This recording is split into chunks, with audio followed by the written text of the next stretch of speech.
যে হঠাৎ করে তিনি এত টাকা কোথায় পেলেন? যারা তাকে বসিয়েছে তারাই দায়ী। এই যে সাবেক স্বাস্থ্য উপদেষ্টা বেগম নূরজাহান, সবাই আমরা জানি, গত কয়েকদিন আগে পত্রিকায় দেখলাম যে উনার বাড়ি সম্ভবত দোহার, ঢাকার দোহার উপজেলায় বোধ হয়, নিউজে দেখলাম উনি ওখানে বিশাল এক বাংলো বাড়ি করতেছেন, ৬-৭ তলা, এবং মিডিয়াতে ভিডিও শো আসছে।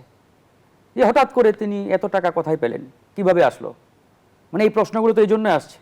এবং উনার আমলে উনি তো একজন পুরোদস্তুর ব্যাংকিং সেক্টরের মানুষ, ব্যাংকিং লাইনের একজন মানুষকে আপনারা ধরে বেঁধে এনে স্বাস্থ্যের চেয়ারে বসাই দিলেন, যার স্বাস্থ্য সম্পর্কে শটাও জ্ঞান আছে কিনা আমরা জানি না। তো এরকম কোন ক্ষমতা বলে তিনি সে চেয়ারে বসতে পেরেছিলেন সেটাও এটা উনাকে দায়ী দিয়ে লাভ কি? যারা তাকে বসিয়েছে তারাই দায়ী। উনি তো আর এমনি এমনি এসে চেয়ারে মানে বসে যায় নাই, ওনাকে তো নিশ্চয়ই কেউ না কেউ এনে বসিয়েছে। তো ওই সময়ে যারা ওই সরকারের মূল কিরানক ছিল, হর্তাকর্তা ছিল, তারাই তাদেরকে দায়িত্বে বসিয়েছে। ওই সময় হর্তাকর্তা কারা? ছাত্রনেতারা। রাজনীতিতে এই নেপোটিজম কতটা ক্ষতি করে? এটা তো আমরা দেখতে পাচ্ছি, এই রাজনীতিতে নেপোটিজম, স্বজনপ্রীতির কারণেই তো আজকে আমাদের প্রায় 450 আমাদের মাসুম বাচ্চাকে জীবন দিতে হলো। যদি আজকে সত্যিকার অর্থে একজন স্বাস্থ্য সম্পর্কিত ব্যক্তিকে আমরা চেয়ারে বসাতে পারতাম, ওই রিলেটেড ব্যক্তিকে আমরা দায়িত্ব দিতে পারতাম, তাহলে উনি সময় মতো টিকা নিয়েও আসতেন এবং সেই টিকাটা প্রদানও করতেন। কারণ উনি জানেন কীভাবে এই টিকা আনতে হয়, প্রদান করতে হয়, স্বাস্থ্য সম্পর্কিত তার নলেজ জ্ঞান আছে।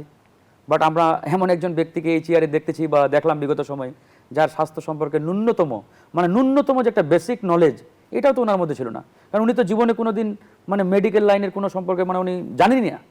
এরকম এত মৃত্যুর মিছিলের পরও সাবেক স্বাস্থ্য উপদেষ্টার অনুতপ্ত হবার কোনো বক্তব্য আমরা পাইনি।